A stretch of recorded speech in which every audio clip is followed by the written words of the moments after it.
భారత్కు ఆయువు పట్టైన నైరుతి రుతుపవనాల విషయంలో ఈ ఏడాది ఓ అసాధారణ మార్పు జరిగింది.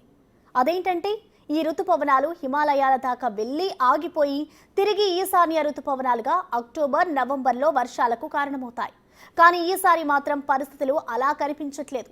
మన నైరుతి చేజారిపోయే ప్రమాదాలు కనిపిస్తున్నాయి. సహజంగా అడ్డుకోవాల్సిన హిమాలయాలు చేతులెత్తేశాయి.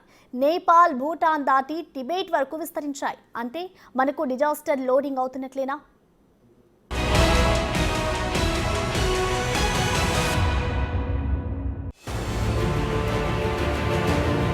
ఒక్కసారి ఈ శాటిలైట్ మ్యాప్ చూడండి. ఇది నైరుతి రుతుపవనాలు విస్తరించిన ఏరియా. నేపాల్, భూటాన్ క్రాస్ చేశాయి, హిమాలయాలు దాటేశాయి. ఇదిగో టిబెట్ ఏరియా వరకు వెళ్లాయి. ఇది ప్రమాదానికి సంకేతమా? అతిపెద్ద డిజాస్టర్కు దారి తీయబోతోందా అంటే వాతావరణ శాఖ నిపుణుల నుంచి అవును అన్న సమాధానాలే వస్తున్నాయి. ఈ ఏడాది సెప్టెంబర్ తొలి వారంలో నైరుతి రుతుపవనాలు హిమాలయ పర్వతాలను దాటి టిబెట్ పీఠభూమికి చేరాయని సైంటిస్టులు నిర్ధారించారు. అంటే ఇది అసాధారణం, అనూహ్యమే. ఋతురాగాలు శృతి తప్పాయనడానికి ఈ శాటిలైట్ మ్యాప్ నిదర్శనమంటున్నారు.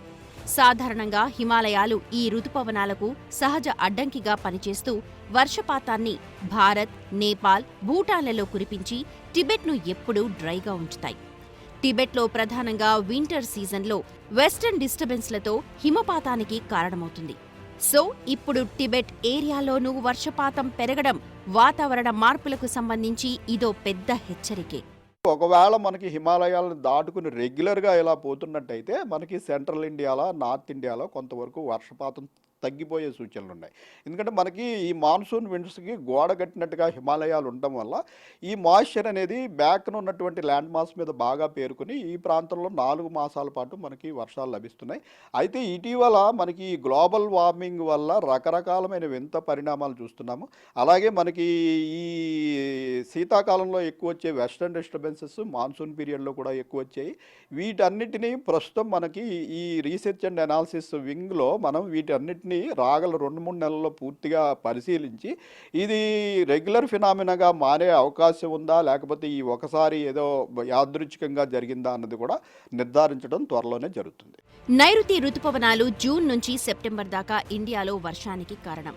సముద్ర జలాలు వేడెక్కి నీరు ఆవిరై బంగాళాఖాతం, అరేబియా సముద్రం నుంచి వచ్చే తేమగాలులు నైరుతి రుతుపవనాల రూపంలో దేశమంతా విస్తరించి మన ఆర్థిక వ్యవస్థకు, వ్యవసాయ రంగానికి చాలా కీలకంగా ఉంటూ వస్తున్నాయి.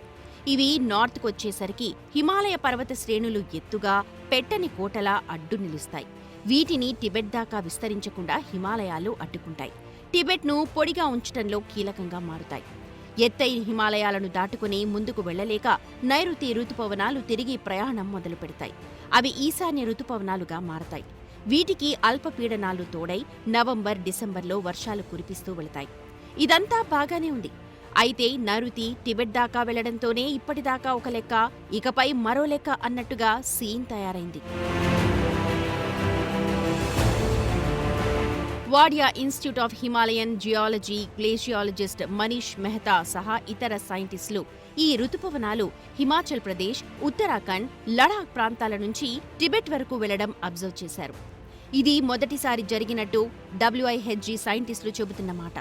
ఇది అసాధారణం, అరుదైనది అంటున్నారు.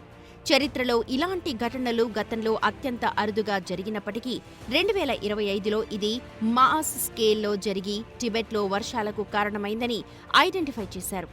వీటికి తోడు వెస్టర్న్ డిస్టర్బెన్సెస్ ఎఫెక్ట్తో సంఘర్షణ కారణంగా తేమ గాలి 2000 మీటర్ల ఎత్తు దాటి టిబెట్ వైపు వెళ్లిందంటున్నారు. సో ఇలా నైరుతి ఈసారి టిబెట్ దాకా వెళ్లడానికి చాలా కారణాలు ఉన్నాయంటున్నారు. వాతావరణ మార్పులు, భూతాపం ప్రధాన కారణంగా చెప్తున్నారు. గ్రీన్ హౌస్ వాయువులతో భూమి, సముద్రాలు వేడెక్కడం వల్ల హిమాలయాల్లో మంచు కరగడం, మిగతా ఏరియాల్లో స్నో ల్యాండ్ కవర్ తగ్గడం ఇవన్నీ సమస్యలను పెంచుతున్నాయి. పర్వతాల్లో తక్కువ ఎత్తులో ఉన్న చోటి నుంచి రుతుపవనాలు వెళ్లి ఉండొచ్చంటున్నారు. వేగంగా వీచే గాలులు ఈ రుతుపవన తేమను హై ఆల్టిట్యూడ్కు తీసుకువెళ్లి హిమాలయాలను దాటించేశాయంటున్నారు. వీటికి తోడు లానినో ఎఫెక్ట్, పొల్యూషన్ రుతుపవనాలను తీవ్రం చేశాయి. Wadia institute of Himalayan geology study ప్రకారం గత 10 సంవత్సరాల అధ్యయనంలో తొలిసారి 100 మిల్లీమీటర్ల కంటే ఎక్కువ వర్షపాతం నమోదైందంటున్నారు. అలాగే ఈ ఏడాది ఉత్తరాఖండ్, హిమాచల్ ప్రదేశ్, జమ్మూ కాశ్మీర్లో 108 నుంచి 114% అధిక వర్షపాతం నమోదైంది. అయితే ఈసారి మనకి మాన్సూన్ పీరియడ్లో ఈ వెస్టర్న్ డిస్టర్బెన్సెస్ కూడా చాలా ఎక్కువ వచ్చాయి.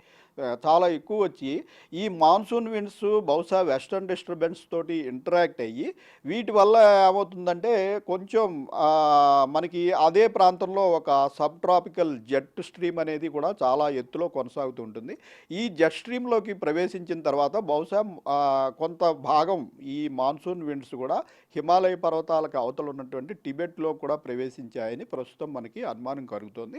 సో ఇప్పుడు సమస్య ఏంటంటే భారత్లో 80% వర్షం నైరుతి రుతుపవనాలే కవర్ చేస్తాయి. ఇవే మన ఆశ శ్వాస అన్నమాట. ఇవి కాస్త వర్షాన్ని టిబెట్ ఆ తర్వాత దాకా తీసుకువెళితే మాత్రం మన దగ్గర రెయిన్ ఫాల్ పై ఎఫెక్ట్ ఖచ్చితంగా ఉంటుంది. పైగా పొడిగా ఉండే టిబెట్ ఏరియాలో అధిక వర్షపాతంతో అక్కడ పర్యావరణం మారుతుంది. అంతేకాదు దక్షిణాసియా వెదర్ సైకిల్స్ కూడా మారి పెద్ద పెద్ద డిజాస్టర్స్ జరిగే ప్రమాదం కూడా లేకపోలేదంటున్నారు వెదర్ సైంటిస్టులు.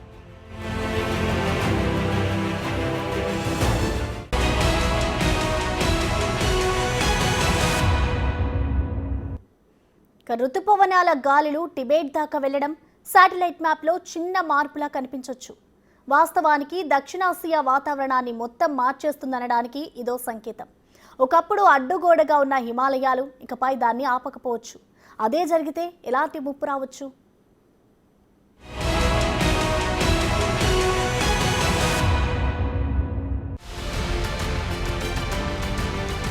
నైరుతి రుతుపవనాలకు వెస్టర్న్ డిస్టర్బెన్స్లు పెద్ద ఎఫెక్ట్ గా మారుతున్నాయి. ఈ రెండు గాలుల మధ్య సంఘర్షణతో గేమ్ మారుతోంది. అయితే క్లౌడ్ బస్ట్ లేదంటే రుతుపవనాలు వేగంగా హద్దులు దాటి వెళ్లిపోవడం లాంటివి జరుగుతున్నాయి. ఒక్కసారి ఈ ఏడాది జమ్మూ కాశ్మీర్, ఉత్తరాఖండ్, హిమాచల్లో జరిగిన క్లౌడ్ బస్ట్లను చూడండి. చాలా పెద్ద సమస్యలు సృష్టించాయి. ఊళ్లకు ఊళ్ళు కొట్టుకుపోయాయి. జనం చనిపోయారు కూడా. ఈ నెలంతా క్లౌడ్ బస్ట్ ముప్పు ఉంది. ఈ వెస్టర్న్ డిస్టర్బెన్సెస్ మధ్య ఏషియా, మెడిటేరియన్ ప్రాంతాల నుంచి మొదలై భారత్ వైపు ప్రయాణిస్తాయి. ఇవి సాధారణంగా వింటర్లో నార్త్ ఇండియాలో వర్షం, మంచు కురిపిస్తాయి. ఈ ఏడాది మాత్రమే ముందుగానే వచ్చి ఎక్కువ మొత్తంలో ఎఫెక్ట్ చూపడంతో చాలా వరకు వెదర్ కండిషన్స్ మారిపోయాయి. అయితే ఈసారి కొద్దిగా మనకి హిమాలయాలను కూడా దాటి టిబెట్లోకి కూడా ఈ మాన్సూన్ విండ్స్ ప్రవేశించినట్టుగా కొంత మనకి సమాచారం ఉంది. అయితే ఇది పూర్తిగా మన డిపార్ట్మెంట్ ద్వారా పూర్తిగా ధృవీకరించబడలేదు. వీటికి కారణం ఏంటంటే మనకి ఈ నార్దర్న్ ఇండియాలో హిమాలయ పర్వత ప్రాంతంలో మనకి వెస్టర్న్ డిస్టర్బెన్స్ అని ఎక్స్ట్రా ట్రాపికల్ సైక్లోన్స్ అనమాట. అంటే ట్రాపికల్ సైక్లోన్స్ అంటే మనకి ఈ ట్రాపికల్ ఏరియా ఏంటి 23.5 degrees నార్త్ లాటిట్యూడ్ నుంచి 23.5 degrees సౌత్ లాటిట్యూడ్ వరకు మనకి ట్రాపికల్ ఏరియా. ఈ ట్రాపికల్ ఏరియాలో వచ్చే సైక్లోన్స్ కాకుండా ఎక్స్ట్రా ట్రాపికల్ ఏరియాలో కూడా సైక్లోన్స్ వస్తాయి. భూతాపం, వాతావరణ మార్పుల వల్ల వెస్టర్న్ డిస్టర్బెన్సెస్ ఎక్కువగా వస్తున్నాయంటున్నారు ఎక్స్పర్ట్స్. గతంలో 4 నుంచి 6 వరకే ఈ తరహావి ఉంటే ఈ ఏడాది మాత్రం 19 దాకా ఇలాంటి సంఘర్షణలు జరిగాయి. దీంతో వెదర్ ప్యాటర్న్స్ అన్ని షేక్ అయ్యాయి. ఇవి సాధారణం కంటే ఎక్కువ. ఇందులో 3 సెప్టెంబర్ మొదటి వారంలోనే సంభవించాయి. ఈ ఎఫెక్ట్ తేమతో కూడిన రుతుపవన గాలులతో కలిసి హిమాలయాలను దాటి నైరుతిని తీసుకెళ్లాయి. హిమాచల్, ఉత్తరాఖండ్, జమ్మూ కాశ్మీర్, లడాక్ వంటి చోట్ల క్లౌడ్ బర్స్ట్లకు దారితీశాయి.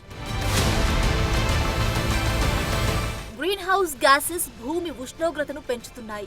ఈ వేడి కారణంగా హిమాలయాలు, టిబెట్లలో మంచు కరుగుతో వస్తోంది. దీంతో రుతుపవనాలు ఈ ఏరియాల్లో అడ్వాన్స్ అవుతున్నాయి. తేమ ఈజీగా పర్వతాల పైనుంచి వెళ్లేలా చేస్తున్నాయి. అయితే ఈ నైరుతి టిబెట్ దాకా వెళ్లడానికి హిమాలయాల్లోని కొన్ని తక్కువ ఎత్తులో ఉన్న రూట్లు ఉండి ఉండొచ్చని, అందుకే అవి అక్కడి దాకా వెళ్లి ఉంటాయని కొందరు సైంటిస్టులు నమ్ముతున్నారు. వీటిపై మరింత స్టడీ అవసరం అని చెబుతున్నారు. గత కొన్ని శతాబ్దాలుగా నైరుతి రుతుపవనాలను అడ్డుకున్న హిమాలయాలు ఇప్పుడు చేతులెత్తేస్తున్నాయి. ఇది దక్షిణాసియా వాతావరణంపై తీవ్ర ప్రభావాన్ని చూపుతుందంటున్నారు. నిజానికి టిబెట్ తక్కువ వర్షపాతం కలిగిన ప్రాంతం. రుతుపవనాలతో భారీ వర్షాలు అక్కడికి క్రమం తప్పకుండా చేరుకోవడం మొదలైతే గనక అక్కడి పర్యావరణ వ్యవస్థ అంటే మొక్కలు, జంతువులు, నీటి వనరుల తీరు మారవచ్చంటున్నారు. మన దేశానికి నైరుతే ప్రధాన దిక్కు. భారత్లో 80% వర్షపాతం ఋతుపవనాల ద్వారానే కురుస్తోంది. ఇది వ్యవసాయానికి, మన ఆర్థిక వ్యవస్థకు చాలా కీలకం. ఈ వర్షపాతం హిమాలయాలను దాటి టిబెట్ కు వెళ్తే మన దగ్గర వర్షపాతం తగ్గవచ్చు. ఇది వ్యవసాయం నీటి లభ్యతను ప్రభావితం చేస్తుంది. ఇదొక్కటే కాదు, నైరుతి ఋతుపవనాలు మున్ముందు ఇలాగే టిబెట్ చేరుతూ అక్కడ తరచూ వర్షాలు కురిపించడం మొదలు పెడితే గ్లేషియర్స్ లోని మంచు కరగడం, నదీ ప్రవాహాల తీరులోనూ మార్పులు జరగడం ఇవన్నీ కామన్ అయ్యే ప్రమాదం ఉంది. సమస్యలు పెరుగుతాయి. తాగునీటి కటకట పెరిగినా ఆశ్చర్యపోనవసరం లేదన్న వాదన కూడా ఉంది. నిజానికి నైరుతి ఋతుపవనాలనే నమ్ముకొని మనుగడ సాగిస్తున్న దేశం మనది. ఏదో ఒక సీజన్ లో ఋతుపవనాలు ముఖం చాటేసినా తర్వాత సంవత్సరంలోనైనా మంచి వానలు పడకపోతాయా అని ఆశగా ఎదురు చూస్తారు మన రైతులు. మరి అలాంటి నైరుతి ఒక్కసారి హిమాలయాలు దాటి టిబెట్ దాకా వెళ్లాయంటే ఇక వెనక్కు తిరిగి రావు. ఎందుకంటే హిమాలయాల కంటే పెద్ద అడ్డుగోడలు లేవు. అదే గనక జరిగితే ఈశాన్య ఋతుపవనాలు అనేవే ఉండవు. మనం వాటిని మర్చిపోవాల్సిందే. ఒకవేళ కొంత భాగం తిరిగొచ్చినా తేమ లేని బలహీన పవనాలతో కురిసే వర్షాలు కలిగే ప్రయోజనం అంతంతే. సో నైరుతి ఋతుపవనాలు అటే వెళ్లిపోతే ఒక్క భారత్ పైనే ప్రభావం కాదు, హిమాలయాల్లో ఫ్లాష్ ఫ్లడ్స్, కొండ చర్యలు విరిగిపడ్డం, పర్యావరణానికి ముప్పు, ఇలాంటివెన్నో రిస్కులు ఉంటాయి. టిబెట్ లో క్రమం తప్పకుండా వర్షాలు కురిస్తే అక్కడి పొడి వాతావరణం మారవచ్చు. ఇది హిమానీ నదాలు కరగడం, నదుల ప్రవాహాన్ని ప్రభావితం చేస్తుంది. సో ఈ ముప్పులతో జాగ్రత్త పడాలంటే వెదర్ సైంటిస్టులు ఈ మార్పులను అర్థం చేసుకునేలా, భవిష్యత్తును అంచనా వేసేలా కొత్త వెదర్ మోడల్స్ ను సృష్టించాలి.